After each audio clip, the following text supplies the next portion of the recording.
Mari kita membaca Matius pasal 28 ayat 11 sampai 20. Matius 28 ayat 11 sampai 20.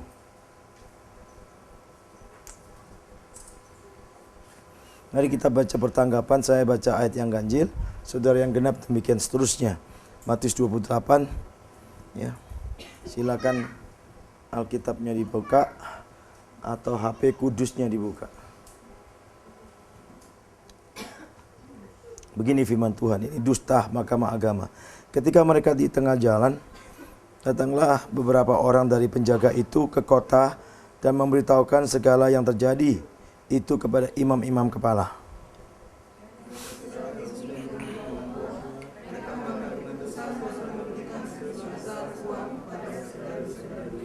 Dan berkata, kamu harus mengatakan bahwa murid-muridnya datang malam-malam dan mencurinya ketika kamu sedang tidur.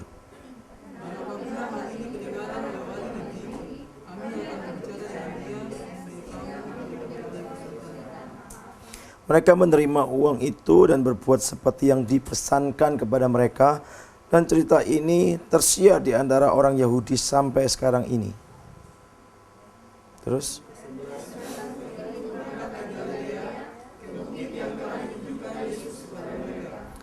Ketika melihat dia, mereka menyembahnya, tetapi beberapa orang ragu-ragu.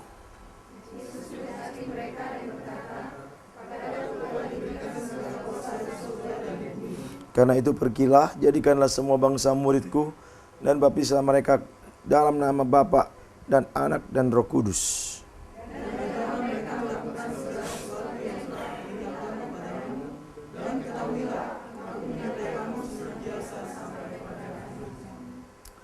Saudara, setan itu terus bekerja ya di tengah-tengah pekerjaan Tuhan yang terus makin bertumbuh, berkembang secara luar biasa.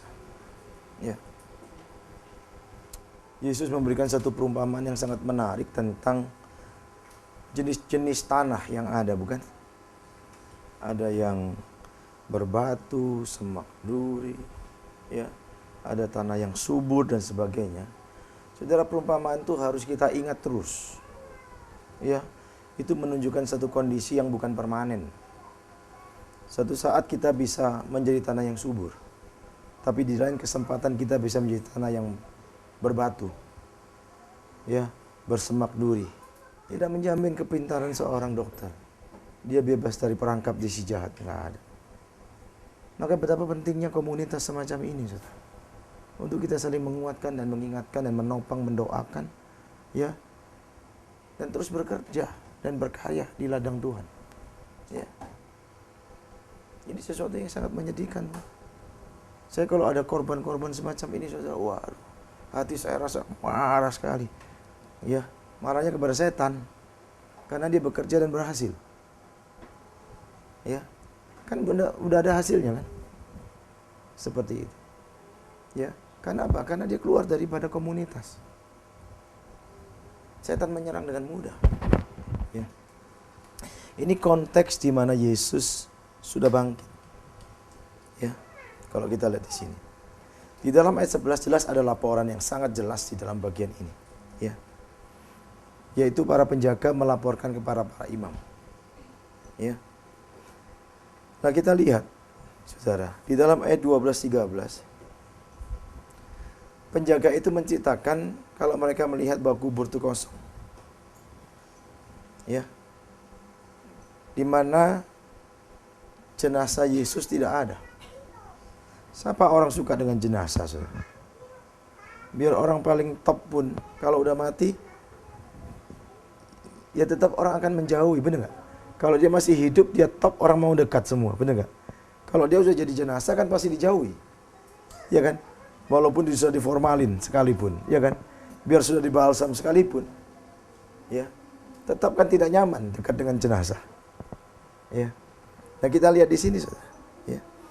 Tetapi kita lihat di dalam konteks ini, mayat Yesus hilang dikatakan, ya. Jadi bukan hanya melihat malaikat, tetapi juga kubur yang kosong para penjaga itu, ya. Saudara perhatikan, padahal penjaga ini diminta untuk menjaga dengan berbagai macam konsekuensinya. Kalau sampai betul-betul kubur Yesus kosong, atau dengan kata lain, jenazah Yesus itu tidak ada, dia bertanggung jawab. Dan konsekuensi bagi penjaga kubur, karena Yesus dianggap sosok yang sangat membahayakan semasa hidupnya, saudara, itu konsekuensinya kepada hukuman mati. Maka kalau saudara bisa melihat di dalam Kisah Rasul pasal 16, pada waktu Paulus dan Silas dipenjarakan dan mereka memuji Tuhan, terjadi gempa yang luar biasa dan banyak tahanan keluar. Ada ketakutan dari penjaga itu kan, dan dia akan membunuh dirinya sendiri daripada dia dijatuhi hukuman mati yang memalukan. Lebih baik dia menghabisi dirinya sendiri. Sampai Paulus berbicara dan mencegahnya, dan akhirnya penjaga itu berjumpa dengan Kristus lewat pelayanan yang dilakukan oleh Paulus. Dia tahu konsekuensi itu. Kalau dia menjaga dan tahanan itu kabur, dia akan dihukum mati. Ini sama, saudara. Tetapi saudara, kita lihat di sini sesuatu yang sangat ironis. Para tokoh Yahudi ini, mereka justru membuat satu rancangan yang jahat, ya, yang justru menggunakan kesempatan semacam ini, memakai para penjaga ini untuk menyambung lidah mereka dalam merealisasikan niat jahat mereka, yaitu memberitakan bahwa Yesus betul-betul jenazahnya itu dicuri. Coba perhatikan di sini, ya. Jadi berita kebangkitan itu dimanipulasi dengan jenazah yang dicuri. Saudara bisa lihat di sini, ada pemalsuan, bukan? Berita yang ada. Ini sesuatu hal yang kita lihat, saudara. Kalau sebenarnya tokoh-tokoh Yahudi itu betul-betul tidak mau pergi tentang berita tidak adanya jenazah Yesus di dalam kubur itu kan menunjukkan bahwa dia percaya dengan cerita daripada penjaga itu. Benar nggak? Bahwa mayat Yesus memang tidak ada. Ya. Tetapi tidak adanya itu dimengerti oleh mereka, direkayasa oleh mereka, menjadi satu berita hilangnya dan terjadi peristiwa pencurian. Sudah perhatikan ini. Sebenarnya mereka sadar akan kebangkitan yang terjadi. Tentu para penjaga itu tahu karena mereka yang menjaganya, bahwa tidak mungkin ada pencuri. Mereka langsung connect dengan pemberitaan Tuhan Yesus pada hari ketiga dia akan bangkit. Tetapi berita ini dibuat sedemikian rupa, dipalsukan sedemikian rupa. Ya. Kalau saudara membaca di dalam Matius 27 ayat 63 sampai 64 tersebut, Yesus dituduh dan dianggap sebagai penyesat. Sekarang kita melihat bahwa mereka yang menuju Yesus sebagai penyesat, mereka lah yang menyesatkan berita kebangkitan Kristus. Saudara bisa lihat di sini, ya, sesuatu yang terjadi di dalam konteks ini, saudara. Ya, mari kita lihat, saudara. Mereka bukan hanya diminta dan diamankan, ya kan, tidak jadi dibunuh karena kelalaian mereka, tapi diajak bekerja sama untuk menyampaikan berita dusta. Bahkan yang seharusnya dihabisi para penjaga ini dengan konsekuensi hukuman mati, justru dilindungi dengan cara bahwa para tokoh Yahudi yang akan berbicara kepada pimpinan mereka. Benar nggak? Bukan hanya itu, bukan hanya perlindungan saja, tetapi mereka menyediakan sejumlah uang untuk para penjaga ini. Ini betul-betul, saudara, sangat luar biasa semangat mereka untuk menyesatkan. Ini sesuatu yang patut kita terus perhatikan, ya. Semangat penyesatan biasanya jauh lebih hebat daripada semangat kita melayani. Kita lihat saksi Yehova, kita lihat Mormon. Kegerakan mereka itu terjadi dengan sangat luar biasa multiplikasinya. Tentu tidak terbendung. Tapi anak-anak Tuhan, ya, tidak banyak bertanggung jawab mengerjakan pelayanan. Bahkan malas mengerjakan pelayanan. Dipercayakan berkali-kali, tetap tidak mengerjakan dengan baik. Orang semacam ini tidak pantas masuk dalam kerajaan Allah. Karena mengotori kekudusan Allah, mengotori kepercayaan Tuhan. Dan orang semacam ini saya harap tidak berjumpa di surga, saudara. Karena sangat tidak bertanggung jawab. Ini sesuatu hal yang sangat penting, saudara. Biasa mereka kan menggunakan apa? Kemalasan mereka itu menggunakan kesibukan menjadi alasan. Orang yang selalu memberikan alasan, bukti daripada kemalasannya. Karena orang yang rajin tidak perlu memberikan alasan. Karena kerajinannya sudah berbicara. Tapi untuk orang malas, saudara, perlu memberikan banyak alasan. Supaya dia menutupi kemalasannya. Dan orang mencoba mengerti dia. Dan itu adalah manipulasi. Tentu berbahaya. Ya. Coba perhatikan di sini. Mereka punya kerelaan. Sampai membayar dan mengeluarkan uang yang sangat besar. Untuk berita dusta. Kita untuk mengerjakan ladang Tuhan. Belum tentu kita punya kerelaan yang besar untuk mengeluarkan uang untuk supaya pelayanan itu berjalan dan bergerak. Belum tentu mau. Lebih baik kita tabung untuk kita bisa punya mobil yang bagus, punya rumah yang bagus, punya mobil yang banyak, punya rumah yang banyak juga sebagai investasi untuk masa depannya. Sudah perhatikan, pelayanan sering kali terbengkalai karena adanya orang-orang yang sangat egois yang sudah diberkati oleh Tuhan. Orang semacam ini akan dididik Tuhan dengan caranya sendiri. Saya sangat yakin itu. Ya. Tuhan punya waktu dan Tuhan punya cara. Dan itu seringkali waktu dan cara Tuhan terjadi sangat mengejutkan untuk kita. Dan kita baru sadar bahwa kita itu memang tidak ada apa-apanya. Pada waktu kita berjumpa dengan didikan Tuhan. Seorang teman selalu mendorong orang lain mengambil bagian persembahan. Dia sendiri tidak mendobrak hatinya. Saudara, saya pikir semacam ini itu tidak benar. Ya. Tuhan gampang memberkati hidupmu sebagai dokter. Karirmu bisa menanjak. Kau menjadi dokter-dokter yang ahli dan spesialis luar biasa. Tetapi kalau engkau sungguh-sungguh melalaikan Tuhan, Tuhan akan mendidik engkau dengan waktu dan cara yang sangat mengejutkan. Kalau sekarang aman-aman saja pada waktu engkau tidak taat, itu bukan aman, itu kesempatan untuk bertobat. Tapi kalau kesempatan itu tidak kau pakai, akan tiba waktunya dan itu mengejutkan dirimu. Dan engkau sungguh-sungguh akan fatal. Tuhan gampang. Kalau hartamu nggak diambil, nyawamu yang diambil. Benar nggak? Dia berdolat untuk semuanya. Atau dua-duanya diambil. Ini untuk satu penyesatan. Mereka punya kerelaan besar. Benar nggak? Mereka punya semangat yang luar biasa. Kita untuk satu kebenaran, misi Allah, menjangkau jiwa, memenangkan jiwa. Yang jelas-jelas untuk kepentingan kerajaan Allah, yang memiliki dampak kekekalan. Tetap tidak punya semangat dan kegairahan yang begitu rupa. Satu pertanyaan besar bagi saya.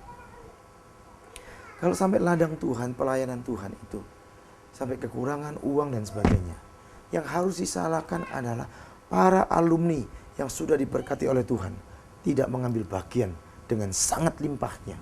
Tetapi mereka memelihara egoisme mereka dengan berkat semacam itu. Saya sedih, saudara. Ya.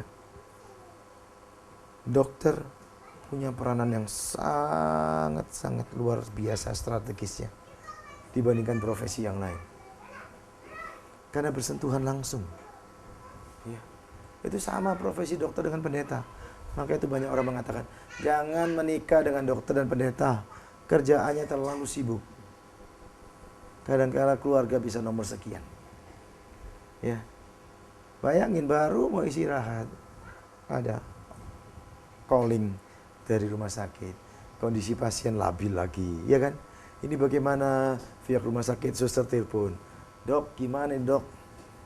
Aduh, sambil tidur-tidur kasih resep. Untung nggak salah resep, kira-kira begitu. Baru mau baring, telepon lagi, bener kan? Itu yang terjadi, saudara. Sama. Hamba Tuhan baru sampai rumah, sudah. Sampai hari ini, saudara. Jam 8 saya sudah start. Ya. Jam 8. Jam 10 ada pertemuan. Jam 12 ada pertemuan. Jam 2 ini ada pertemuan. Sampai mepet-mepet semua waktunya. Ya. Tadi makan tergesa-gesa, saudara. Ya. Untung nggak makan sambil jalan saya.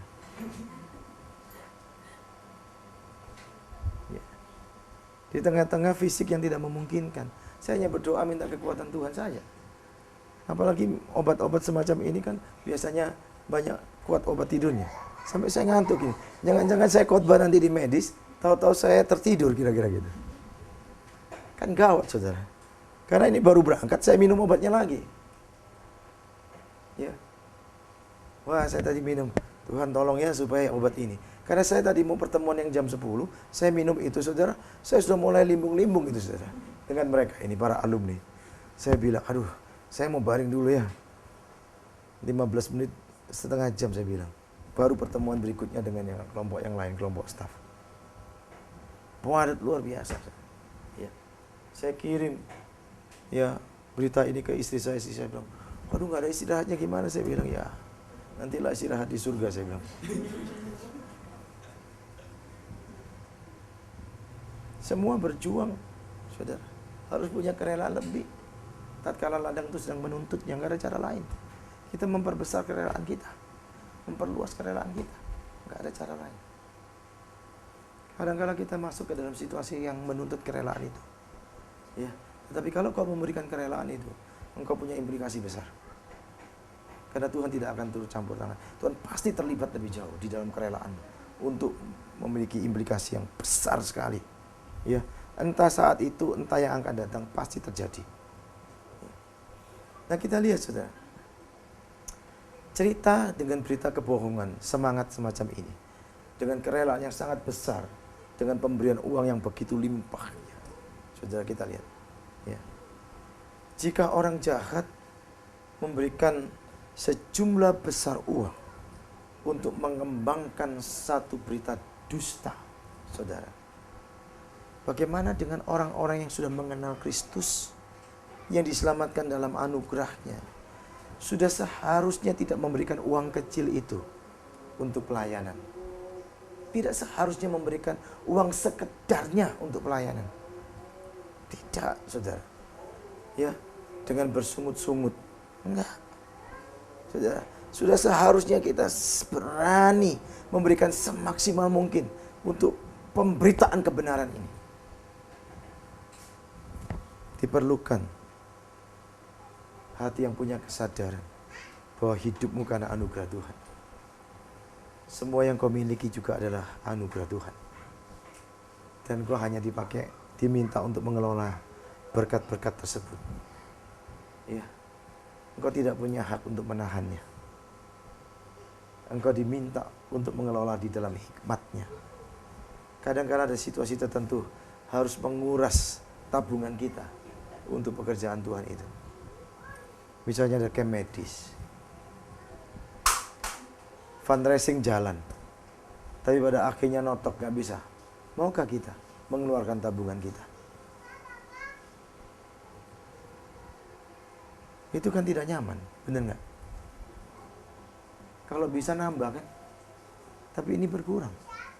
Tapi kalau kamu betul-betul menabung, maka kau masih punya keberanian untuk mengeluarkan.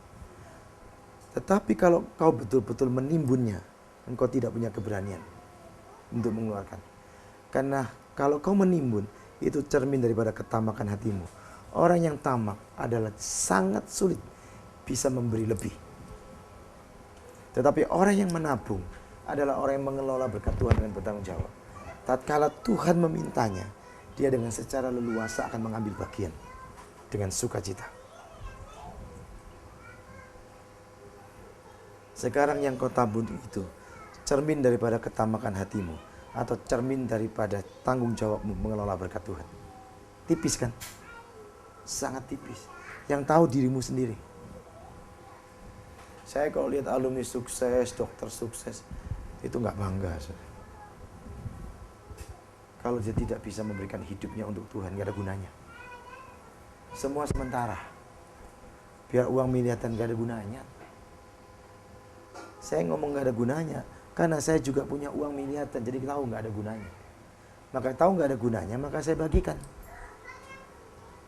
Maka staf-staf bisa punya rumah. Itu. Kalau investasi itu kerajaan Allah kan begitu. Saya gak berani menegur alumni kalau saya tidak mempraktekkan kebenaran ini. Bermiliat-miliat keluar demi orang lain, supaya mereka bisa konsentrasi mengerjakan ladang.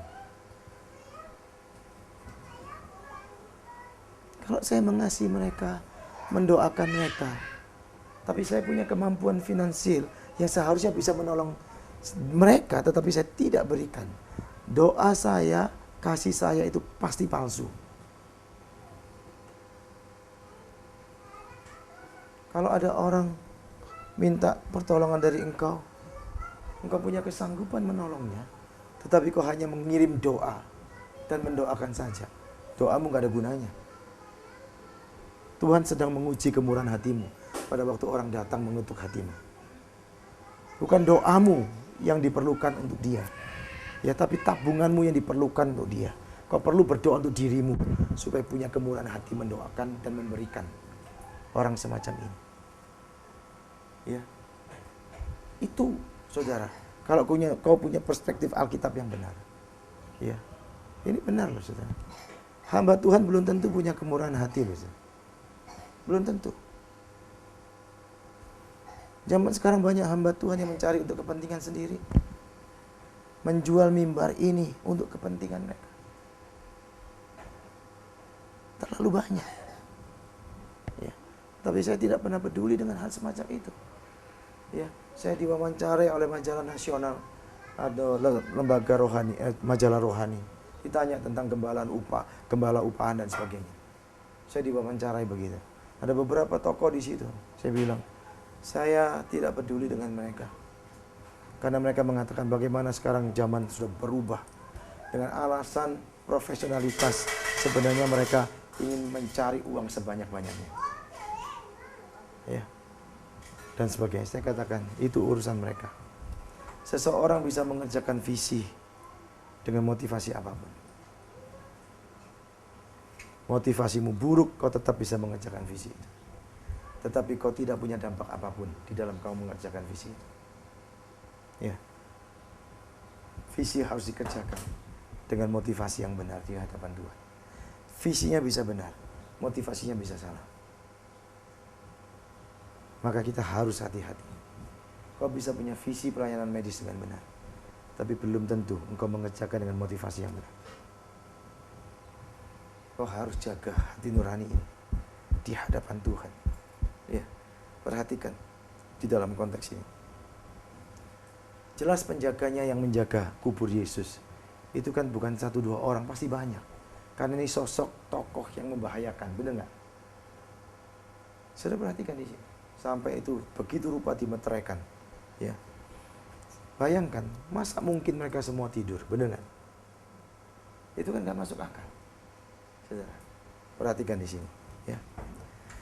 Apalagi kita lihat, mereka tahu konsekuensi kalau sampai jasad itu tidak ada jenazah, konsekuensinya mati. Dengan konsekuensi yang begitu rupa, ya, tingginya, membuat mereka makin hati-hati, benar nggak? Membuat mereka tidak sembarangan, betul kan? Dan mereka akan standby, jaga, ngantuk pun bila perlu mereka ambil tusuk gigi kalau ada. Kalau nggak ada pakai ranting ganjal itu mata. Iya kan? Coba perhatikan saudara. Ini sesuatu yang kita lihat. Ya. Kalau memang mayat Yesus itu hilang dan memang mayat Yesus itu dicuri, logika berpikirnya saudara, mereka kan masuk melihat. Terus kain kafannya gimana? Terlipat, tertata rapi. Benar gak? Mana ada pencuri?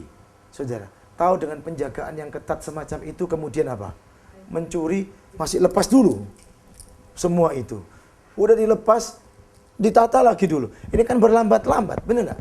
Kok namanya mencuri kan dengan cepat segera, benar kan? Tidak mungkin, tidak masuk akal. Gitu ya?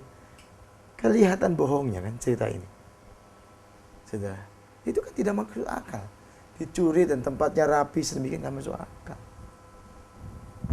Sangat tidak masuk akal kalau kita lihat. Mereka tidak mungkin mau berlambat-lambat untuk membuang waktu dengan kesempatan yang sempit itu. Benar kan?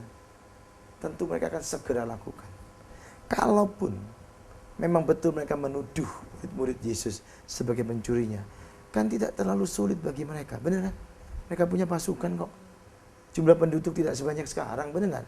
Mereka bisa kepung itu, mereka bisa inspeksi. Iya kan? Semua wilayah itu dengan segera. Kan pasti mereka mencurinya dengan jalan. Mereka punya pasukan berkuda kan? Dengan gampang semestinya. Itu nggak masuk akal juga, saudara, kita lihat. Ya. Kalaupun mereka menganggap dan menuduh, ya, murid-murid Yesus yang melakukan pencurian itu, buatlah satu tindakan segera di sini untuk memeriksanya, iya kan? Tapi saudara, kita lihat di sini, saudara, lagi-lagi ya, orang kalau sudah dengan semangatnya membabi buta semacam ini, kita lihat mereka tetap melakukannya. Di dalam ayat 14 itu, mereka bahkan dijamin untuk melakukannya. Ada jaminan. Luar biasa. Ya. Luar biasa loh, saudara. Mereka yang melakukan kejahatan, berita kebohongan semacam itu, saudara, kita lihat mereka melakukannya dengan semangat yang luar biasa. Mereka dijamin sedemikian rupa. Saya terus terang, saudara, bergumul melihat bagaimana orang yang katanya kenal Kristus, kasih Yesus yang sangat ajaib di Golgota menjadi bagian hidupnya. Setelah dia diselamatkan, dia tidak punya semangat yang hebat. Pertanyaan besar bagi saya. Kemarin kita lihat di dalam eksposisi tentang Paulus. Paulus sebelum mengenal Kristus, dia punya semangat yang luar biasa untuk menghabisi orang Kristen. Benar nggak? Ya, nggak ada para murid yang berani menginjili dia. Benar kan? Nggak ada. Mereka semua lari dan menghindar. Sampai Tuhan dengan tangan dan caranya sendiri kan, dan waktunya untuk mendemonstrasikan kuasanya, menangkap Paulus ini. Saudara. Sampai Ananias diminta Tuhan untuk melayani, membimbing dan membinanya. Ananias bertanya, Tuhan, banyak orang, aku dengar orang ini jahat luar biasa. Ya. Tetapi Tuhan bicara kepada Ananias, ayat 15 dalam Kisah Rasul 9. Tuhan punya rencana besar lewat Paulus untuk memenangkan banyak bangsa-bangsa. Saudara perhatikan di sini. Paulus setelah bertobat, semangatnya tidak kendor, bahkan terus ditingkatkan. Kalau dulu dalam kesementaraan dan kesesatannya, dia bisa punya semangat yang bergelora. Sekarang dalam kebenaran, dalam nilai kekal, dia punya semangat yang jauh lebih. Tidak mau. Saya dulu sedang mencari agama dan mencari kebenaran di dalam agama-agama dengan semangat yang luar biasa. Saudara, pada waktu saya ditangkap oleh Tuhan Yesus, maka itu membuat saya meningkatkan semangat saya. Dan saya tidak mau kendor sekalipun. Terlalu mahal darah Kristus menebus hidup saya. Maka saya semaksimal mungkin, serela-relanya memberikan semuanya untuk Tuhan. Di dalam pimpinan daripada dinamika Roh Kudus. Ada kesulitan, ada hambatan, tidak ada satupun yang bisa menggerakkan jika Roh Kudus memimpin kita. Benar nggak? Nggak ada. Kesulitan sampai kapanpun selalu ada. Benar nggak? Apa gara-gara kesulitan kita tidak punya kerelaan membayar harga? Kesulitan makin hebat, kerelaan bayar harganya makin tinggi. Semua akan terlewati.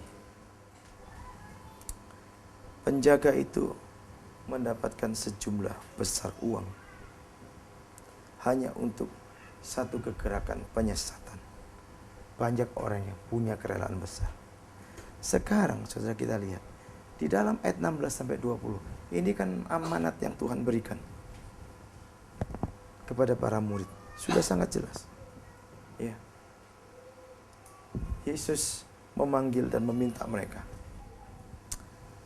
Mereka diminta oleh Yesus untuk kemana?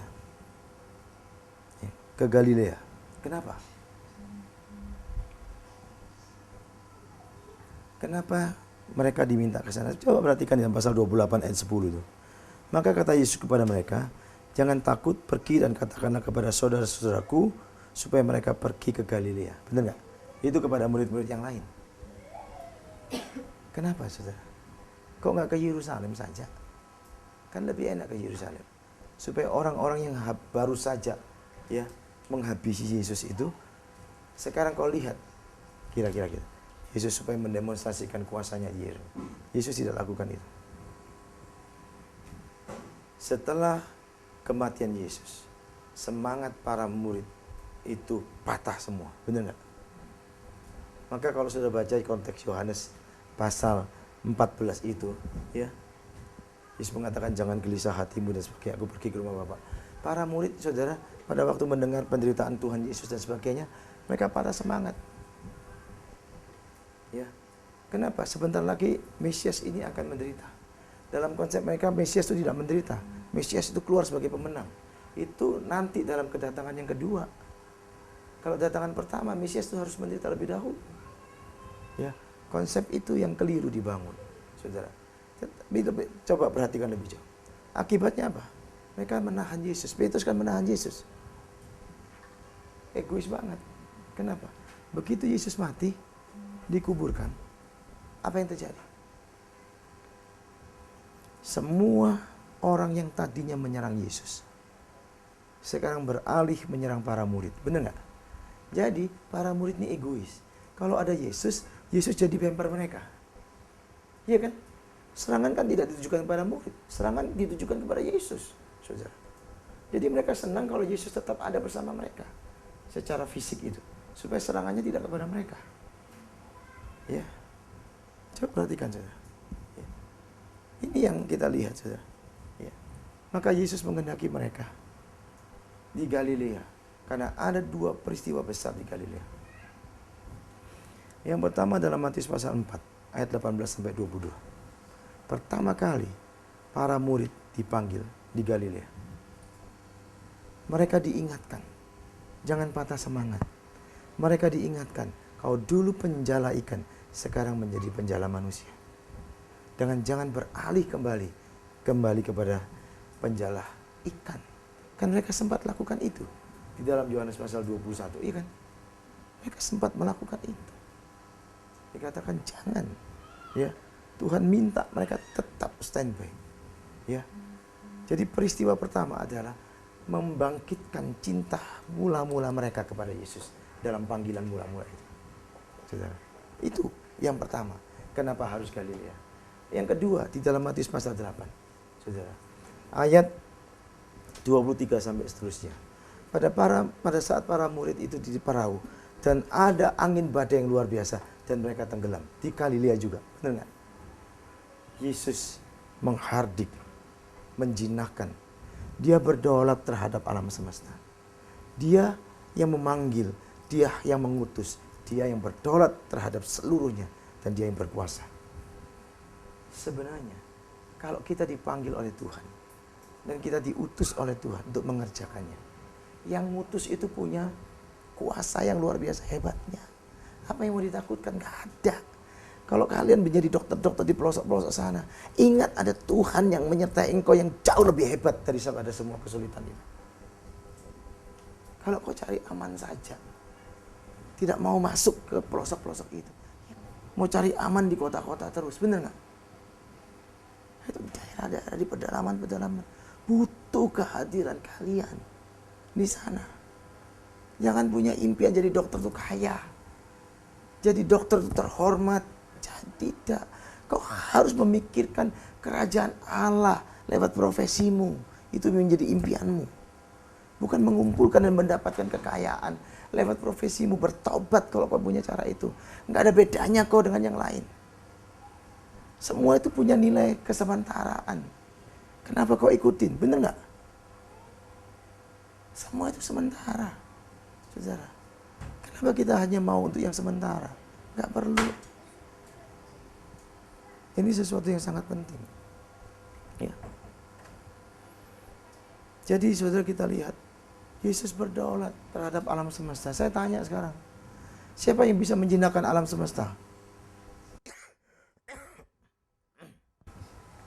Sehebat apapun teknologi, tidak bisa menggerakkan dan menyelamatkan alam semesta ini. Benar nggak?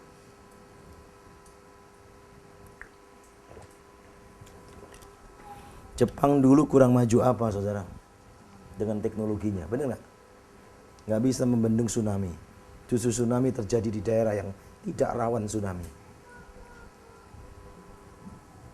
Kobe itu bukan daerah yang rawan tsunami. Bukan rawan gempa. Tapi ingat, itu terjadi peristiwa gempa. Salah satu terhebat di dunia dicatat adalah di Kobe. Teknologi Jepang kurang apa? Tetap tidak bisa. Yang bisa menjinakkan alam ya penciptanya sendiri, benar nggak? Dia yang berdaulat, benar nggak? Sama dengan sebuah komputer. Yang bisa menjinakkan komputer itu, yang bisa memperbaiki komputer itu ya penciptanya, benar kan? Di mana letak hangnya, benar kan? Coba perhatikan. Kita punya Tuhan yang luar biasa hebatnya. Tetapi kita tidak pernah merasakan hebatnya karena kita nggak mau taat. Benar nggak? Kalau kau taat, kau berjumpa dengan perkara-perkara ajaib yang Tuhan buat. Itu akan menjadi nilai kesaksian di pedalaman. Banyak perkara-perkara ajaib Tuhan buat lewat apa yang kau sedang kerjakan di sana. Itu akan tersiar berita yang luar biasa ke penjuru dunia. Punyakah kita kerelaan? Ya. Hati-hati saudara. Setan senantiasa menawarkan seluruh impian dan kerajaan dunia untuk kita. Ingat ya, setan selalu menawarkan seluruh impian kerajaan dunia kepada kita. Dan itu yang dia tawarkan juga kepada Yesus di dalam pencobaan Matius pasal 4. Ya, ayat 8, 9, 10 dan seterusnya, bagian terakhir. Supaya Yesus tunduk kepadanya. Coba perhatikan. Apa yang terjadi? Yesus tolak itu.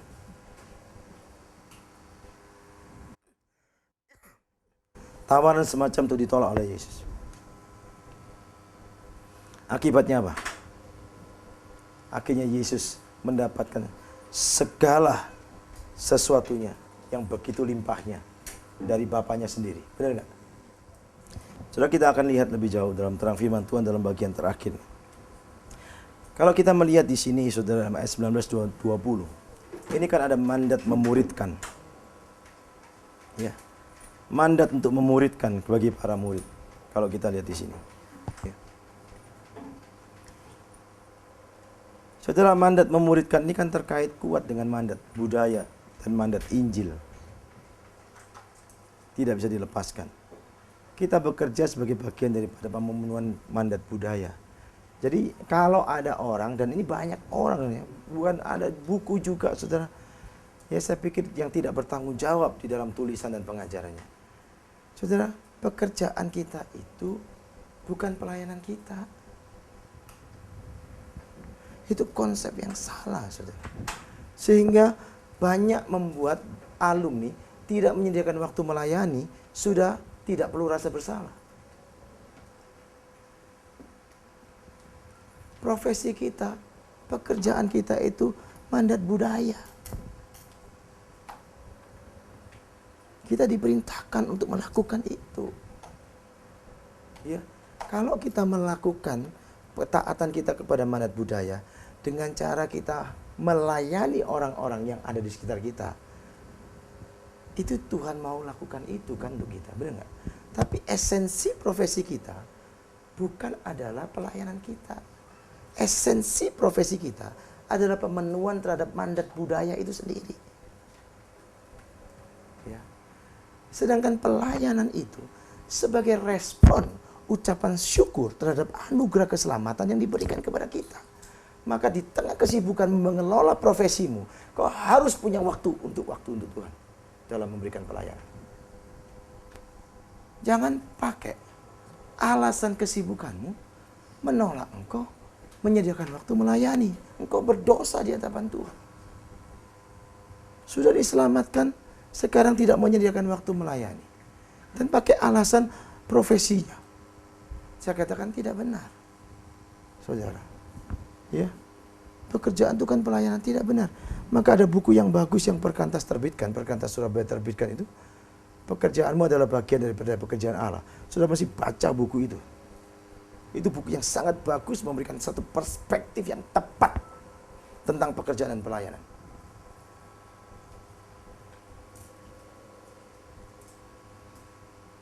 Jangan pakai kesibukan, saudara, untuk menolak engkau melayani. Itu menunjukkan engkau tidak punya kerelaan.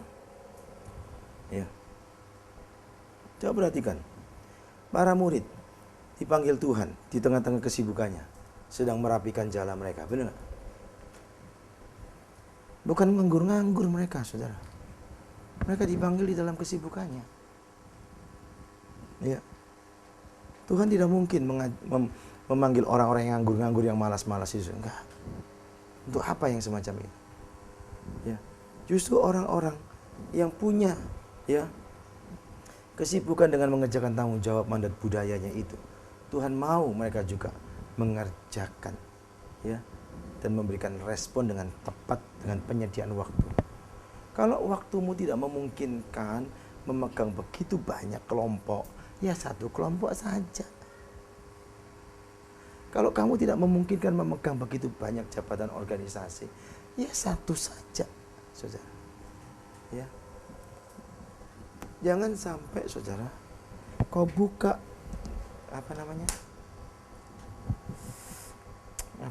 klinik muka atau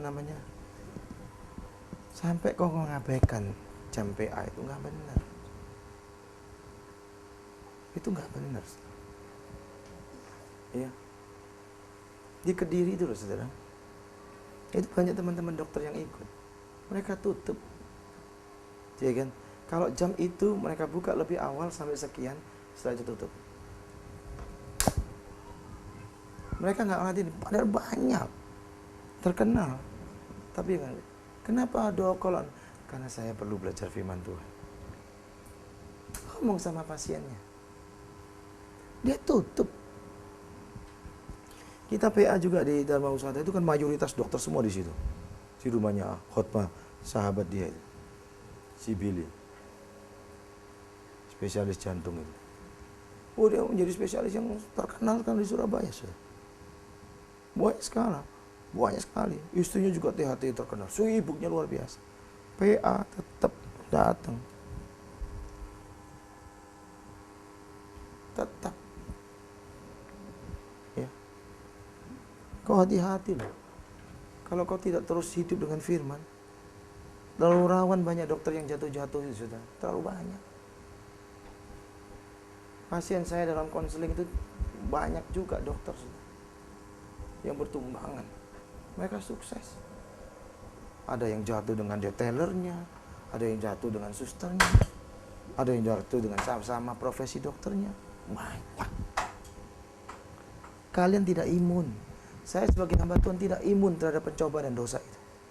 Kalau kau tidak punya disiplin yang baik, engkau akan tumbang pada waktunya. Benar loh. Kenapa? Kau makin punya banyak uang, engkau makin dihargai, dihormati, disanjung banyak orang. Engkau bisa melakukan banyak hal karena duitmu sudah banyak. Banyak perangkap, saudara. Ya. Kau membutuhkan komunitas yang mengingatkan terus. Firman Tuhan yang menyegarkan, menyucikan hidupmu. Ya. Dan kau terus perlu dicas supaya HP itu bisa fungsi. Benar nggak? Ini loh fungsi charger untuk hatimu. Ya. Kalau kau tidak hati-hati, habis. Benar.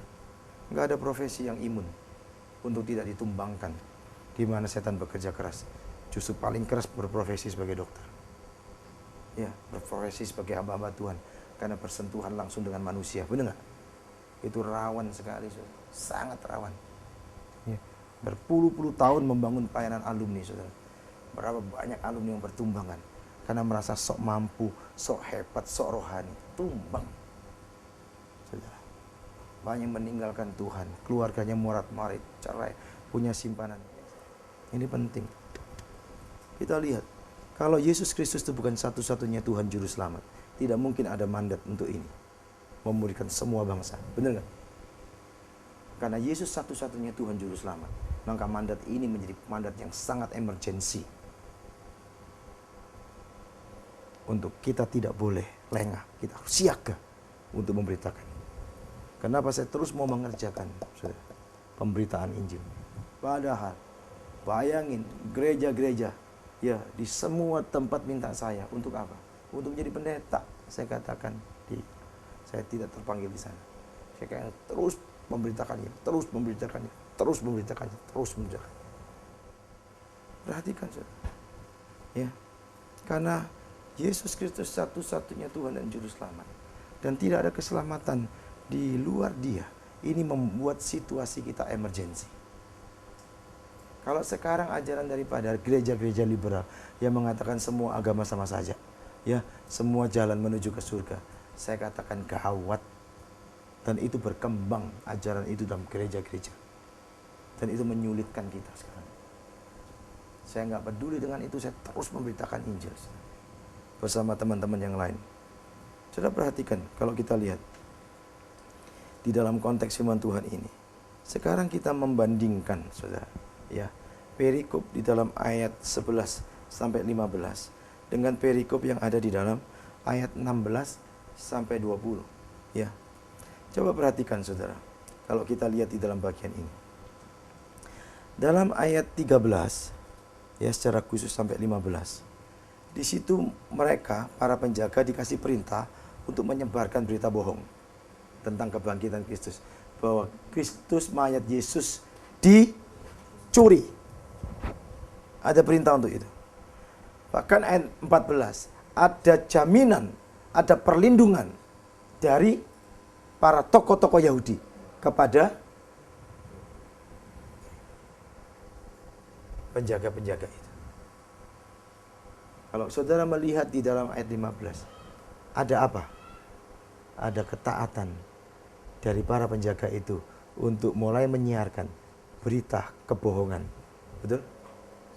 Sekarang mari kita lihat. Di dalam ayat 16, ayat 19 sampai 20 saja kita melihat di sini. Ada perintah bukan? Untuk memuridkan semua bangsa murid Kristus. Benar nggak? Ada perintah. Yang kedua, ada janji nggak? Ada. Aku akan menyertai engkau. Yang ketiga, adakah ketaatan? Tergantung saudara. Kalau mereka untuk berita kebohongan, mereka mau taat. Saudara, untuk berita yang menyangkut kekekalan ini dan berdampak kekal ini, maukah kita punya ketaatan? Kuncinya ada di dalam respon saudara kepada firman Tuhan. Kalau kau terlena, ya, dengan profesimu, dengan uang yang terus datang, hati-hati. Ya. Tuhan kita bukan Tuhan yang alergi terhadap kekayaan. Tetapi di dalam Alkitab terlalu banyak himbauan, teguran, nasihat berkaitan dengan orang-orang kaya. Benar nggak? Karena dengan kekayaanmu engkau bisa menyingkirkan Tuhan dalam hidup. Dulu kau mau beli HP, sebagai mahasiswa kedokteran, kau perlu banyak berdoa. Sekarang kau sudah menjadi dokter, mau beli HP, keluaran yang terbaru pun, biar 10 juta, dengan mudah kau keluar. Iya kan? Mudah kali. Engkau tidak perlu berpikir panjang.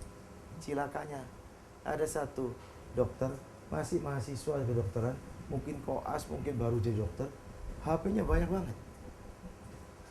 Ini anak-anak Papua, saudara. Tapi adik-adiknya, HP-nya nggak punya sama sekali. Dia tutup mata, dia sendiri punya usia 3, 4, 5. Adiknya nggak punya kepekaan.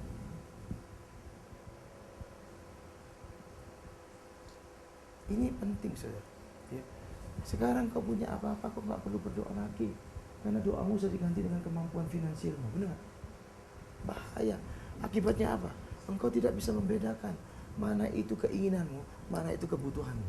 Karena engkau bisa melakukan tanpa doamu. Saya selalu menegur alumni, kalau engkau makin diberkati Tuhan, engkau sebenarnya sedang ada di dalam kondisi berbahaya. Kalau kau tidak minta hikmat daripada Tuhan untuk mengelola berkat itu. Karena berkat itu bisa menjadi sumber pencobaan yang menjatuhkan engkau, menyeret engkau keluar dari kebenaran Tuhan. Dan terlalu banyak contohnya. Adakah hati yang taat memberikan respon? Saya pikir persekutuan medis, saudara, yang kita bangun tidak terlalu susah untuk mendapatkan dana. Jika teman-teman yang sudah diberkati Tuhan sungguh mengambil beban dengan maksimum, ya, perkantas di Papua ini tidak terlalu sulit sebenarnya. Kalau semua alumni berpaus satu dengan yang lain untuk mengambil bagian, jika beban itu tidak di satu orang atau segelintir orang, tapi semua. BPP itu mengeluarkan dana terlalu besar. Setiap kali acara kami datang mission itu, mereka bukan pikul tiket kami pikul sendiri.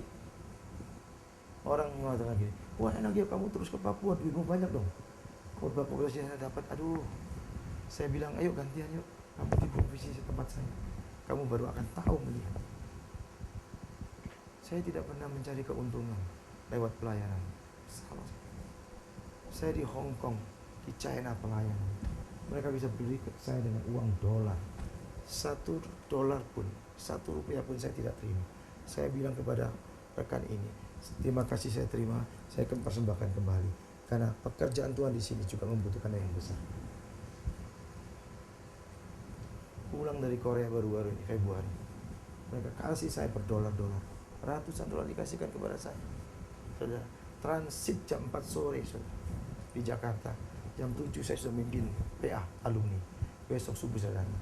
Malam waktu saya sampai di hotel, saya sudah sangat lelah. Saya mengucap syukur dengan berkat itu. Saya buka berkat itu. Saya langsung WA malam itu kepada ketua BPC. Saya pelayanan di Korea. Saya dapat sekian dolar. Besok sampai Surabaya dicairkan semua masukan di kasnya BPC. Saya tidak mencari keuntungan Rp1.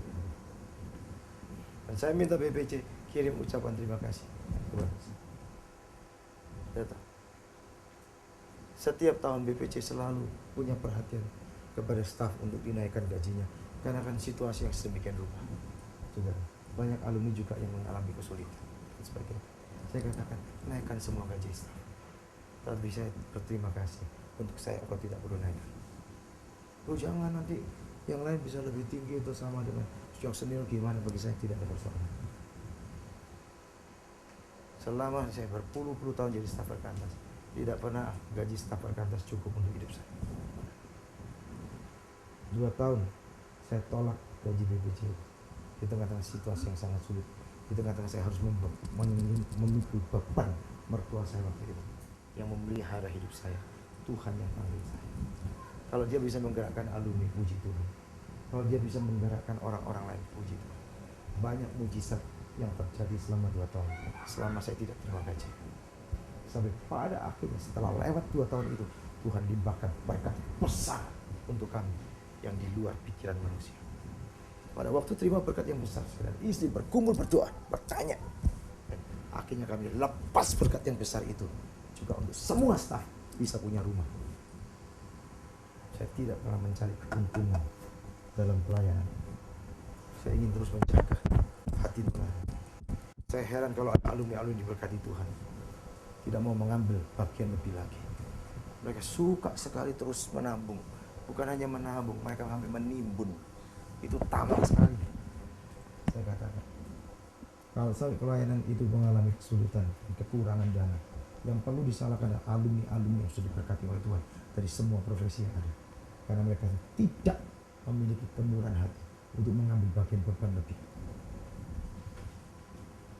Saya tanya, yang kau kumpulkan kau tidak akan bawa setelah engkau mati. Dengar, kau hanya cukup 2 tempat yang ukurannya sama, peti 1x2 dan kuburan 1x2, selesai.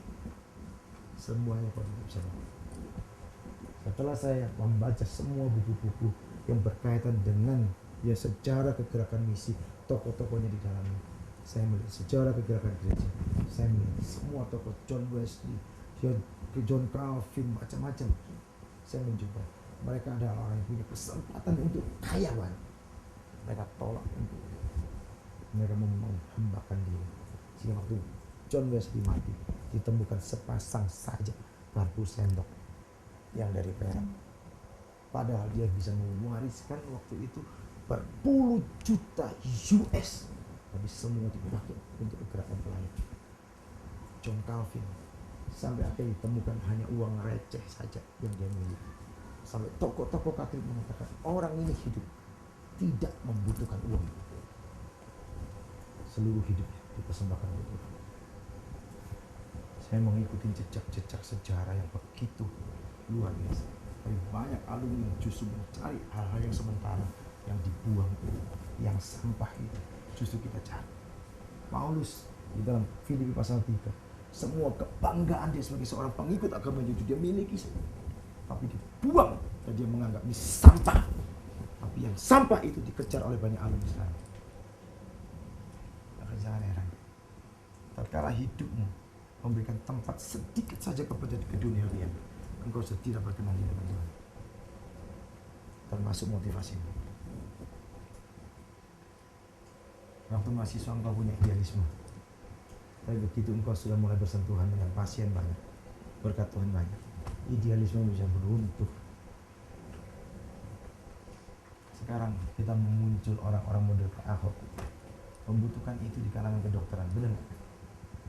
Orang-orang yang bisa bicara, yang tidak punya ambisi yang lain kecuali ambisi Kristus yang ada dalam dirinya, sehingga dipergerak di dalam kegerakan dinamika daripada Roh Kudus, dan dia bisa mengarahkan perjalanan zaman seperti orang yang dipakai oleh Tuhan di dalam pemerintahan semacam Ahok, mengarahkan kegerakan zaman supaya Tuhan dipermuliakan.